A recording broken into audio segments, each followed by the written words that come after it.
기도하겠습니다. 만유의 주여, 우리의 소망이 되시옵소서. 우리 가운데 언제나 함께 하시며 우리들의 마음을 살펴주시기를 기도합니다. 때때로 찾아오는 불안과 때때로 찾아오는 염려, 때때로 찾아오는 실망과 낙심, 이 모든 마음들을 하나님의 은혜로 덮어주셔서 사랑하는 주님, 남아있는 모든 생애를 아버지의 것으로 채우는 종들이 되게 하시기를 기도합니다. 오늘은 마더스데이입니다. 우리들 모두에게 어머니를 주셔서 감사합니다. 낳으시느라고 고생하시고 진자리 마른 자리 갈아 누이시며 기르느라 고생하시고 자라고 난 후에는 알을 싸 그릇될 싸 자식 생각에 그렇게 고우시던 청춘이 늙어가시던 우리들의 어머님들, 날마다 문기되어 기다리는 마음, 하나님 그 어머니들의 마음을 통해 우리를 향하신 아버지의 마음을 알게 하시니 감사를 드립니다. 우리 하나님의 사랑교회 오늘 일부 예배는 우리들의 어머니에 대한 감사보다 이제는 우리들의 자식들에 대한 염려가 더 많은 이들이 모였습니다. 하나님, 우리 교회의 모든 어머니들을 축복해 주옵소서. 생을 다하기까지 하나님께서 주신 귀한 사명들을 능히 감당하실 수 있는 종들이 되게 하시고 그 어머니들의 사랑이 눈물의 기도와 주님을 향한 열정으로 자녀들의 가슴에 생애에 길이길이 남을 수 있는 믿음의 어머니들이 되도록 우리 어머니들을 축복하여 주옵소서. 이 시간 하나님 말씀을 펼칩니다. 그동안 우리와 함께하며 울고 웃고 많은 은혜와 축복을 나누어 주었던 모세의 마지막 시간들을 우리가 다루고자 합니다. 성령님, 생의 진정한 가치가 무엇인지를 발견하게 하시고 우리의 남아있는 날들을 아버지 영광으로 채울 수 있는 지혜를 얻게 하옵소서. 오늘 우리들의 예배에 축복하시는 주님께 감사하며 부족한 종에게 성령의 기름을 부으셔서 이 한 시간 사용해 주시기를 소원하옵고 예수님의 이름으로 간절히 기도하옵나이다. 아멘.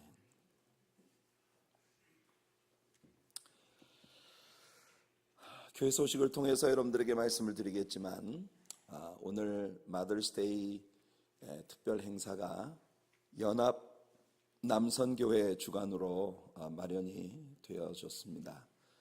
2부 예배 후에 친교 시간에 우리 연합 남선교회가 마련한 우리 교회 모든 여성들을 위한 그런 특별 뱅큟이 열리겠습니다. 우리 1부 예배에 나오신 우리 성도님들 오늘 할 수만 있으면 2부 예배 후에 친교에 꼭 함께 동참해 주시기를 바랍니다. 함께 하실 수 없는 분들을 위해서 오늘 1부 예배 후에 애차는 남선교회 연합 남선교회에서 특별히 떡으로 마련을 했다고 합니다. 모두 함께 마더스데이의 그 행복한 그런 섬김의 은총을 함께 누리는 시간들이 되시기를 바라고요. 할 수만 있으면 오늘 2부 예배 후에 친교회 점심 식사에 모두 함께 참여하셔서 같이 은혜와 사랑을 함께 나누는 시간이 되었으면 좋겠습니다. 여러분들에게 봉독해드린 민수기 27장 12절부터 14절까지 말씀을 본문으로 해서 모세의 마지막 시간들이라는 제목의 말씀으로 여러분과 같이 은혜를 나누고자 합니다. 우리는 참으로 슬픈 장면에 와 있습니다. 창세기로부터 이곳 민수기 27장에 이르도록 우리는 모세와 함께 여행을 해왔습니다. 창세기에는 모세가 등장하지 않았지만 창세기를 모세가 썼으니까요. 그러나 이제 모세는 이 땅에서 떠나려 하고 있습니다. 이제까지 모세는 이스라엘이라는 민족에게 지대한 영향을 미쳐왔습니다. 모세가 없는 이스라엘은 상상도 할 수 없을 정도였죠. 그러나 이제 모세는 힘없이 하나님의 부르심을 받고 이스라엘 백성들을 떠나 하나님을 만나러 가야 합니다. 당연히 모세는 줄곧 하나님과 함께 여행을 해온 게 맞습니다. 그러나 이제는 이 땅이 아닌 하나님의 나라로 하나님께서 그를 옮겨가고자 하시는 것입니다. 인생이라는 것이 그런 것 아니겠습니까? 천년 만년 이 땅에서 영향을 미치는 삶을 살 것 같지만 우리들 모두에게 끝은 옵니다. 어떤 사람에게는 그 끝이 기대했던 것보다 좀 더 일찍 다가올 수도 있고, 어떤 사람에게는 뜻밖의 굉장히 오랜 시간을 기다려서 다가오는 케이스도 있겠지만 우리들 모두에게는 이 세상을 떠나 하나님 앞에 서야 하는 날이 반드시 예약되어 있다고 하는 것이 틀림없는 사실인 것입니다.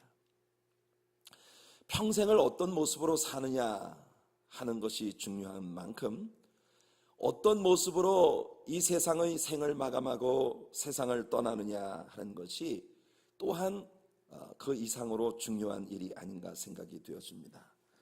우리는 오늘 모세의 마지막 모습을 살펴보면서 우리들의 마지막은 어떤 모습이 되어야 할까 하는 것에 대해서 고민해 보고자 합니다.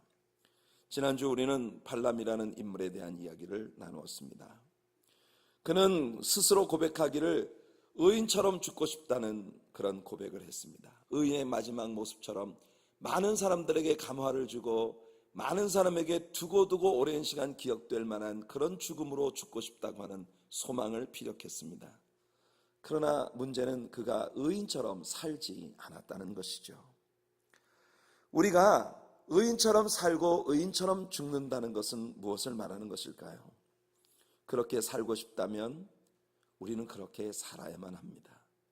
그렇게 사는 것이 굉장히 많은 도전을 받고 많은 어려움들이 우리에게 있습니다. 참 의인처럼 살고 싶은데 세상이 날 안 도와주네, 이런 생각을 우리는 살면서 자주 하게 되죠. 누구에게나 그런 어려움들이 있지만 정말 의인처럼 살고 의인처럼 죽은 사람들은 그런 환경 속에서도 진실로 의의 길이 어떤 것인가를 살피면서 하나님의 눈동자 앞에서 인생을 살고 또한 하나님 앞으로 달려간 그런 사람들이었던 것입니다. 모세는 그의 생애를 통해 우리에게 많은 교훈을 주었지만 그의 죽음의 장면에서도 우리가 꼭 기억해야만 할 아름다운 교훈을 준 인물입니다. 모세가 그 죽음의 날들에 행했던 세 가지 일들을 통하여 오늘 우리는 모세의 마지막 시간들을 모세가 어떻게 보냈는지를 배우고자 하는 것입니다.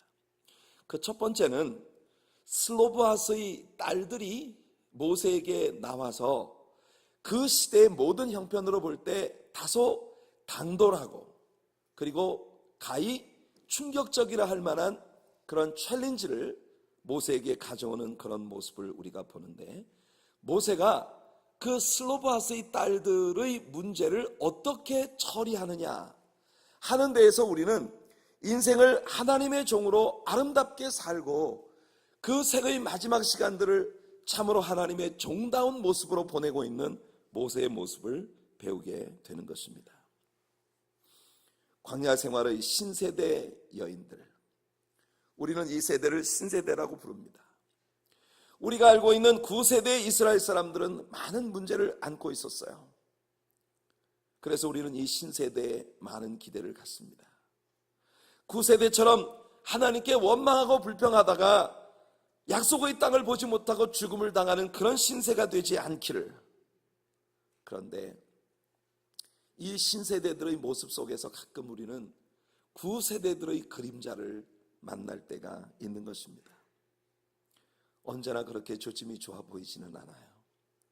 그래서 한 세대를 살고 세상을 떠나는 9세대의 마음에는 우리가 다가오는 신세대들에게 좋은 교훈을 보여주지 못했구나 하는 아쉬움이 늘 남게 되는 것이 아닐까요? 그런데 여기 이 신세대 여성들이 모세 앞에 나옵니다. 글쎄요, 모세가 다소 감당하기 힘든 그런 신세대들이 지금 모세 앞에 섰습니다. 죽음을 목전에 둔 모세는 이 일을 어떻게 대처할까요? 민수기 27장 1절부터 11절까지 보시면 이 슬로보핫이라는 사람이 죄송합니다.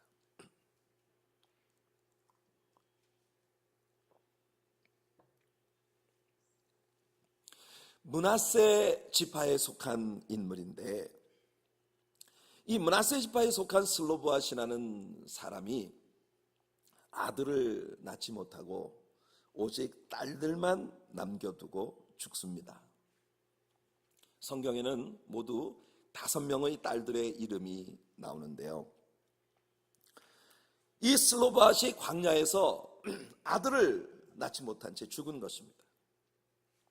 아들이 없이 죽었기 때문에 가나안 땅에 들어갔을 때 각 지파별로 족장별로 기업이 분배되는 과정에서 이 가장의 이름을 따라 기업이 분배되던 당시의 전통에 의해서 이 슬로보핫이 남긴 딸들은 불행히도 전혀 기업을 얻을 수 있는 자격이 없는 것입니다. 이 당돌한 여인들은, 제가 이 여인들을 당돌하다고 하는 것은 그들이 여자를 사람 숫자를 헤아리는데 넣지도 않았던 세대의 여인들이기 때문입니다. 우리는 이 여성들을 당돌하다고 말하지만 사실은 하나님께서는 그들을 매우 귀히 여기셨다는 것을 우리가 놓치지 말아야 합니다. 이 여인들이 자기들의 아버지 슬로보핫이 고라의 일당들처럼 하나님 앞에 반역을 시도했던 무리들 가운데 죽지 않았다는 것을 강조합니다. 3절을 보시면 내 아버지가 자기 죄에 죽었다라고 표현하는 것을 봅니다. 자기 죄에 죽었다고 하는 것은 하나님 앞에 특별한 죽을 만한 반역이나 이런 일에 참여하지 아니하고 그저 한 죄인으로 이 땅에 태어나 평범한 죄인으로 세상을 떠났다는 그런 표현입니다. 슬로보핫은 이렇게 평범한 사람으로 태어나 평범하게 살다가 죽었는데 다만 그에겐 아들이 없었습니다. 그래서 그 딸들이 와서 모세에게 이렇게 요구하고 있는 거예요. 만일 우리 아버지가 무슨 반역의 죄를 지어서 죽음을 당했다면 이런 말 하지도 않겠습니다. 하지만 그는 평범한 한 사람으로 평범한 한 죄인으로 이 땅에 태어나 자기의 죄 가운데에서 그저 단순히 평범한 죽음을 죽었을 뿐입니다. 그런데 우리 아버지가 아들이 없는 것은 사실 하나님께서 그에게 아들을 주지 않으셨기 때문이 아닐까요? 그런데 우리 집에 아들이 없다고 해서 우리 가족들에게 전혀 기업이 분배되지 않는다는 건 너무나 억울하고 불공평한 일입니다 라고 챌린지를 하고 있는 것이에요. 보세요, 이것이 신세대입니다. 뭔가 좀 확실히 다르지 않습니까? 이제까지 우리가 보지 못했던 문제들을 들고 나오는 거예요. 저는 언제나 어느 시대나 신세대들이 가진 그들의 저돌성과 적극성을 사랑합니다.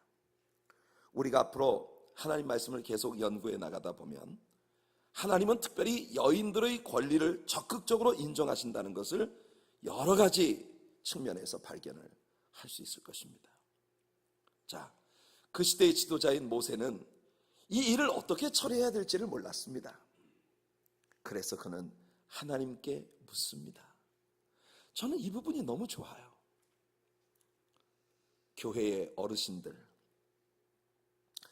우리들의 신세대들이 들고 나오는 문제를 우리가 해결할 수 없을 때 우리는 윽박지름이나 우리들의 경륜을 내세워 어디 감히 쬐끄만 것들이 이렇게 누리려고 하는 것이 아니라 아버지 앞에 나아가 진지하게 이들의 의견과 이들이 가진 저돌적인 삶의 미래를 열어가고자 하는 그 적극성을 높이 사며 하나님께서 지혜를 주셔서 우리들의 다가올 세대들을 우리가 어떻게 핸들해야 될지를 하나님께 물을 수 있는 지도자가 되는 것이 우리들에게 필요한 일인 거라고 저는 생각합니다.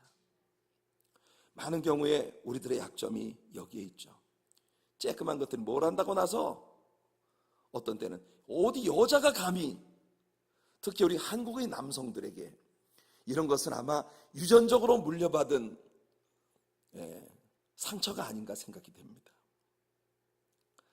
하나님께 모세는 나아가 진지하게 물었습니다. 하나님, 이런 시대에 듣지도 보지도 못했던 일들을 이 젊은 세대들이 들고 나오는데요, 제가 어떻게 핸들하면 좋겠습니까?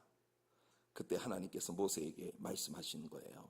6절부터 11절까지 말씀을 보십시오. 하나님은 모세에게 이런 지하에 말씀하십니다. 슬로보아스의 딸들의 말이 옳다고. 그래서 그 딸들에게 아버지의 기업을 주라고 하십니다.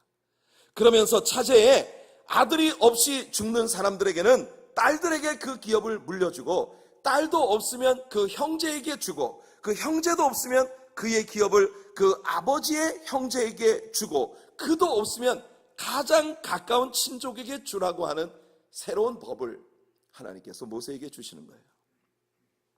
여러분, 우리가 살고 있는 이 시대에도 베네수엘라 같은 나라에서는 아직도 자기의 딸을 10살도 되기 전에 다른 남자에게 팔아버리는 관습을 가지고 있는 종족들이 있다고 합니다. 오늘을 사는 여성들은 하나님께 많이 감사해야 합니다. 여성 여러분, 오늘 마더스데이예요. 마더스데이가 있다는 것을 축복합니다. 좋으시죠? 여러분들은 굉장히 행복한 세대를 살고 있는 여성들입니다. 역사상 여인들의 권리를 가장 먼저 합법적으로 인정해 주신 분이 우리 하나님이시라는 거예요.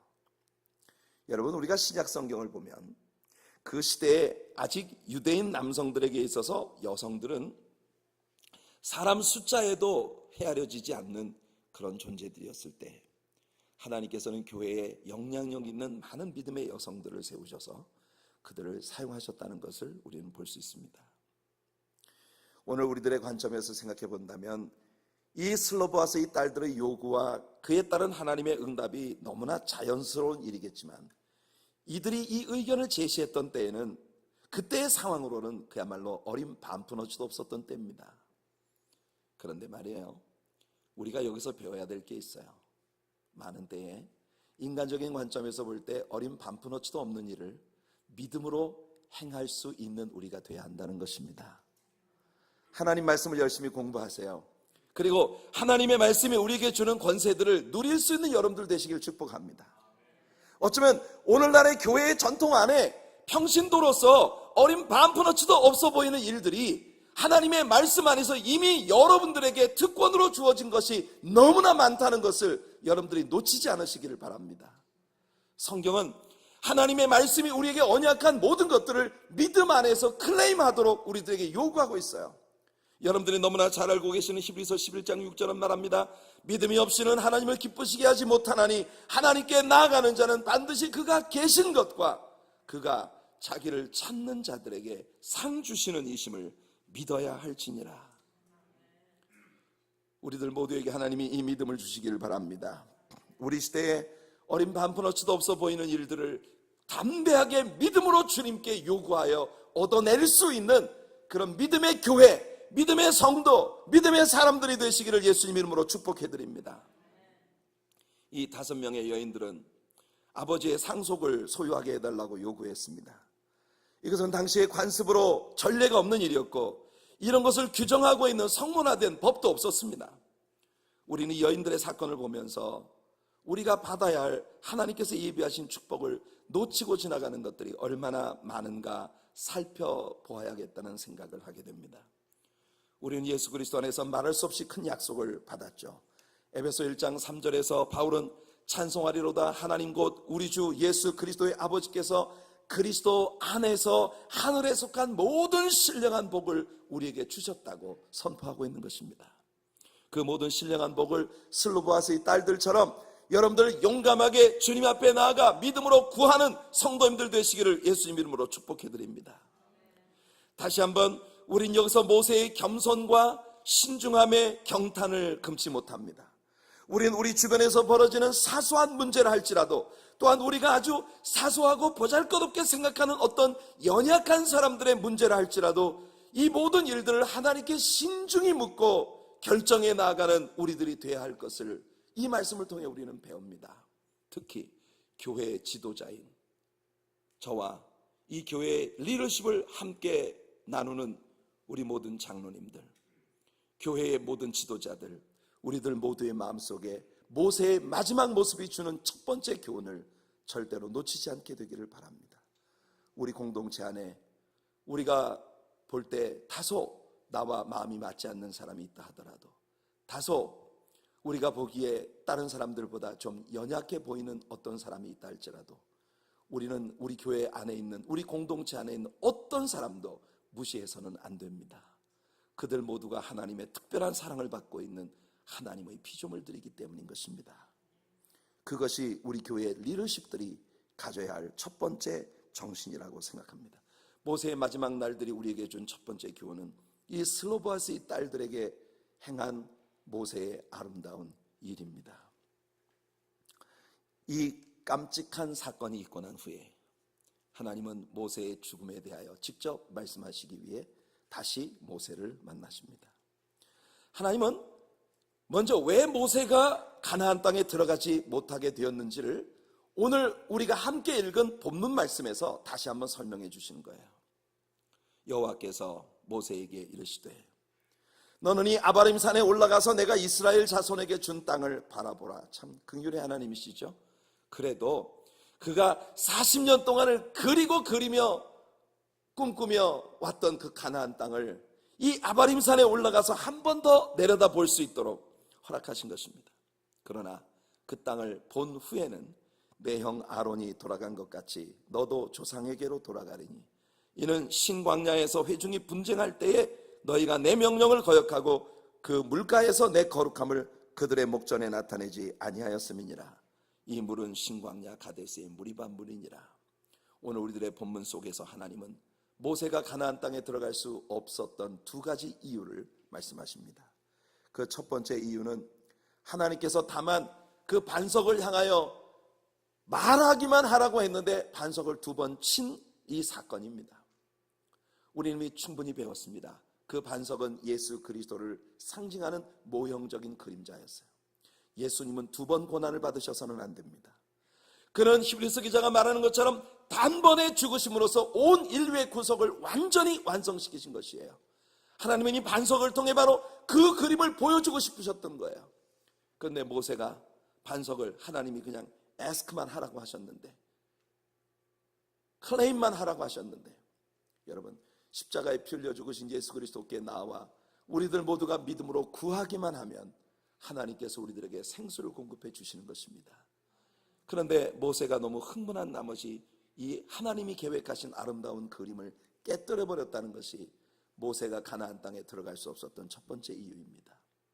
두 번째는 그 순간 모세가 너무나 화가 나서 백성들 앞에서 굉장히 교만한, 그리고 아주 분노하는, 흥분해서 어쩔 줄 모르는 그런 태도를 보입니다. 하나님은요 이 사건을 두고 이렇게 말씀하셨습니다. 너희가 내 백성 이스라엘 앞에서 나의 거룩함을 나타내지 못했다. 성도 여러분, 우리들 모두는 왕같은 제사장들입니다. 오늘 이 세상을 크리스천으로 살면서 우리에게 주어진 아주 중요한 사명이 있습니다. 그것은 뭐냐면 하나님을 모르는 세상 모든 사람들 앞에 우리들의 모습, 우리의 삶을 통해 하나님의 거룩하심을 보여주어야 할 책임이 있다는 것이에요. 그런데 얼마나 많은 때 우리가 하나님께서 우리들을 통해 세상 사람에게 보여주고자 하시는 하나님의 모습을 우리가 깨뜨려 버립니까?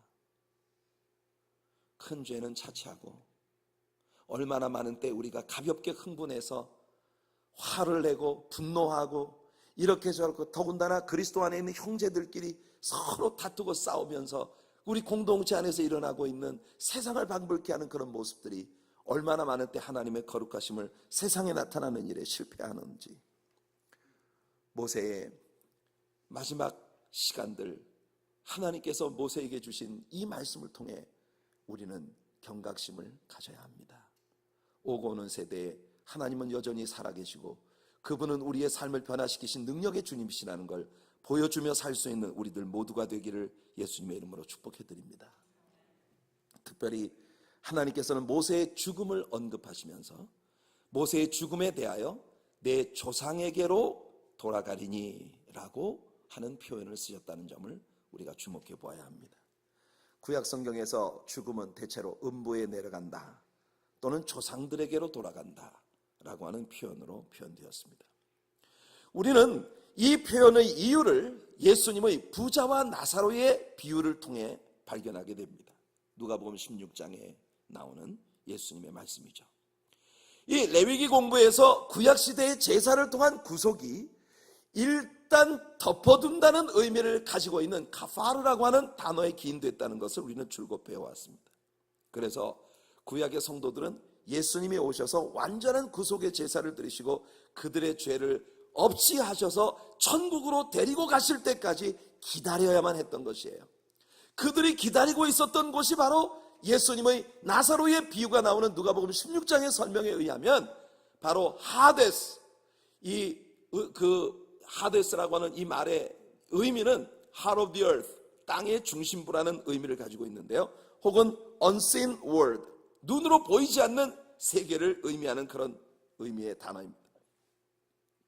이 음부에 내려가서 예수님의 구속이 이루어질 때까지 그들은 기다려야만 했다는 것인데 예수님의 설명에 의하면 이 음부는 두 층으로 나뉘어져 있었다는 것입니다.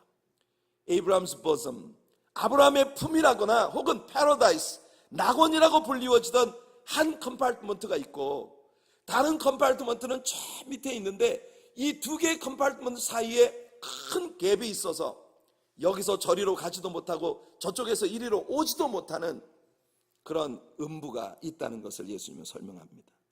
나사로는 죽어서 아브라함의 품에 안겼고 그 나사로가 매일 문간에서 떨어지는 빵부스러기를 얻어먹던 그 부자는 죽어서 음부에 내려갔습니다. 우리는 기억해야 합니다. 나사로가 가난했기 때문에 천국 간 건 아닙니다. 부자가 부자였기 때문에 무조건 음부에 내려간 건 아닙니다. 이유는 그들이 하나님을 아느냐 그렇지 않느냐 하는 데에서 갈리는 것이 분명합니다. 여러분, 여기서 부자가 들어갔던 그 음부는 영어 성경에 hell이라고 번역이 되지만 사실은 그것은 진짜 다가올 hell은 아닙니다. 진짜 다가올 지옥은 아직 그랜드 오프닝 데이를 앞두고 있어요. 그것은 아직 문이 열리지 않았습니다. 우리가 요한계시록에 나오는 백보자의 심판이 있고 난 다음에 영원히 꺼지지 않는 게헤나의 불꽃, 유황불못에 레이크 오브 파이어, 그 불못에 던져지게 될 일들을 우리는 봅니다. 요한계시록 20장 10절이 말하죠. 또 그들을 미혹하는 마귀가 불과 유황못에 던져지니 거기는 그 짐승과 거짓 선지자도 있어 세세토록 밤낮 괴로움을 받으리라. 이 지옥은 마귀와 적그리스도와 거짓 선지자들과 그를 추종하는 자들을 위해서 만들어진 곳입니다. 예수님은 이 나사로의 비유를 통해 우리에게 대단히 중요한 진리를 전해주고 있습니다. 죽음은 일종의 분리, separation이라는 거예요. 죽음이 결코 소멸을 의미하는 게 아닙니다. 이게 중요합니다. 아담이 선악과를 먹었을 때 그는 육체적으로는 그 후로도 900년여를 더 살았습니다. 하지만 그가 선악과를 먹던 날에 그는 하나님께로부터 separate되고 말았습니다. 분리되고 만 거죠. 이것을 성경은 영적인 죽음으로 표현하고 있는 것입니다. 예수님 말씀을 보세요. 요한복음 11장 25절과 26절에 말씀하십니다. 예수께서 이르시되 나는 부활이요 생명이니 나를 믿는 자는 죽어도 살겠고 무릇 살아서 나를 믿는 자는 영원히 죽지 아니하리니 이것을 내가 믿느냐? 이 말씀을 킹 제임스 버전에서 읽어보면 이렇게 되어 있습니다. Jesus said unto her, I am the resurrection and the life. He that believes in me, though he were dead, yet shall he live. And whosoever liveth and believeth in me shall never die. 이 말씀에서 예수님은 그 죽었어도 우리말 성경에서 죽어도 살겠고라고 하는 이 구절이 though he were dead, 이 말씀이 우리들에게 보여주는 의미는 이미 모든 인생들이 죽음에서 출발했다는 사실을 보여주고 있는 것입니다. 아담이 하나님께 범죄함으로써 사람에게 죽음이 찾아왔고 우리는 그 죽음을 유전으로 받고 태어난 사람들입니다. 몇 주 전에 우리가 배운 것처럼 우리는 불뱀에 물린 채로 이 땅에 태어난 것이죠. 그래서 에베소 2장 1절에서 바울이 말하기를 그는 허물과 죄로 죽었던 너희를 살리셨도다 라고 말하고 있는 것입니다. 허물과 죄로 이미 우리는 사망이 기정사실화되어진 존재로 이 땅에 태어난 것이에요. 우리 조상들이 모두 그랬던 것처럼 그렇게 우리는 영원한 지옥으로 떨어질 수밖에 없는 존재로 이 땅에 태어난 것입니다. 창세기 3장 19절은 말합니다. 너는 흙이니 흙으로 돌아갈 것이니라. 죽음은 separation입니다.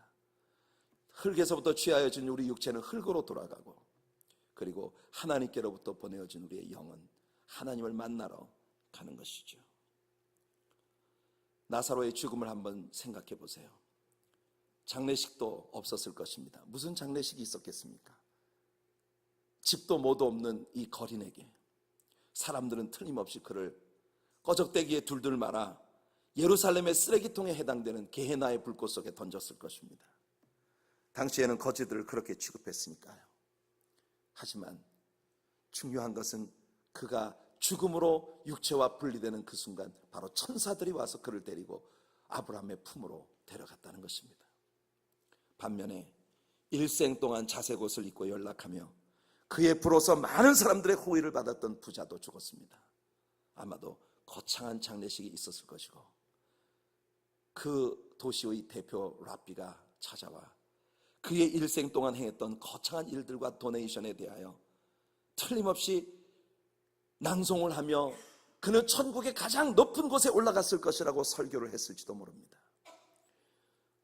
대단한 장례식이 있었겠죠. 그의 시신은 가장 비싼 관에 넣어진 채 아름다운 동산에 만들어진 새 무덤의 장사가 되었을 것입니다. 그러나 영적 실상은 무엇입니까?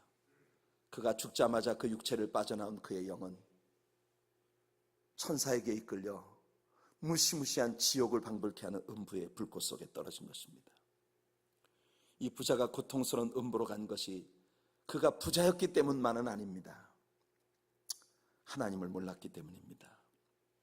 성도 여러분, 우리가 가진 외적인 모습은 우리들의 영원한 진로를 결정하는 일에 어떤 도움도 주지 못합니다. 여러분들이 육체를 입고 살아가는 동안 하나님 앞에서 여러분이 누군가 하는 것이 대단히 중요하고, 하나님께서 우리 인생에게 주신 유일한 솔루션, 예수 그리스도에 대하여 내가 어떻게 했는가, 이것이 하나님 앞에 서는 날 우리들의 세퍼레이션에 있어서, 우리들의 분리에 있어서 우리가 어떤 진로로 가게 되느냐 하는 유일한 결정권을 가지고 있다는 사실을 절대로 놓치지 않으시기를 바랍니다. 한 가지 참고로 말씀을 드린다면, 이 나사로의 비유에서 예수님이 우리에게 보여주는 것, 중요한 것 한 가지는 죽은 그 이후에도 그 사람의 아이덴티티가 유지된다는 것이에요. 부자는 음부의 불꽃 속에서 아직 예수님을 믿지 않고 이 땅에 살아있는 그 형제들을 걱정했습니다. 그리고 나사로를 알아보았습니다. 이것은 사람이 죽은 후에도 아이덴티티가 유지된다는 것을 우리에게 보여주는 것이에요. 성도 여러분, 아브라함이 그 나사로의 손가락 끝에 물 한 방울만 찍어서 내게 혀에 대달라고 간청하는 부자에게 했던 말은 우리들에게 정말 등골을 서늘하게 만드는 일입니다. 너 있는 곳과 이곳은 큰 갭이 있어서, 큰 구렁이 끼어 있어서 여기서 거기로 가지도 못하고 거기서 이곳으로 오지도 못한다고 말합니다. 죽은 사람을 위해 아무리 촛불을 켜놓고 마리아 앞에서 빌어도 죽고 난 이후에는 지옥과 천국 사이를 드나들 수 있는 어떤 통로도 없다는 것이 성경의 선포입니다. 연옥 같은 것은 없습니다. 성도 여러분, 모세의 마지막 날들이 우리에게 주는 아주 중요한 교훈이 있습니다. 세상에서 우리는 허물이 많고 하나님이 약속하신 땅에 들어가 보지도 못하고 죽음을 죽어야 하는 그런 모세이지만, 하나님은 그에게 선포하십니다. 너는 내 조상들에게로 돌아갈 것이다. 여러분, 믿음으로 살고 믿음으로 죽는 저와 여러분들이 되기를 예수님 이름으로 축복해드립니다. 우리의 삶에 많은 실수와 허물들이 있겠지만, 그러나 예수 그리스도의 흘리신 피가 우리를 정결하게 하셔서 우리의 생이 끝나고 난 후 우리가 육체로부터 분리되는 그 순간 아버지의 품에 안기는 저와 여러분들이 될 것을 믿음으로 살아가는 여러분들 되시길 축복합니다. 이제 마지막으로 모세가 그의 마지막 날들에 행했던 세 번째 일입니다. 그것은 뭐냐면 그의 회중들을 목자 없는 양처럼 방황하게 내버려 두지 마시고 그들을 위하여 좋은 지도자를 세워달라고 하나님 앞에 간청하고 있는 것입니다. 지금까지 자신에게 얼마나 많은 때에 혐오감을 주고 고통을 주고 상처를 주고 아픔을 주었던 공동체입니까?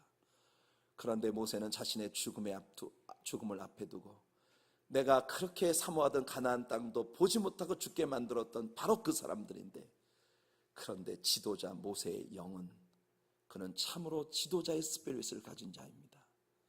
그는 내 이 공동체가 목자 잃은 양처럼 방황하지 않도록 그들을 위해 좋은 지도자를 세워달라고 하나님 앞에 기도한 것이에요. 사랑하는 우리 리더십을 가진 사랑하는 우리 형제 자매들이요, 우리들의 마음에 모세의 스피릿이 있기를 바랍니다. 하나님께서 모세의 기도를 들으시고 모세의 뒤를 이을 여호수아를 임명하시는 장면이 나옵니다. 하나님께서 여호수아라는 사람을 픽업하실 때 그에게 한 가지 조건이 있었습니다. 그것은 뭐냐면 그 안에 영이 머무는 자라는 말이에요.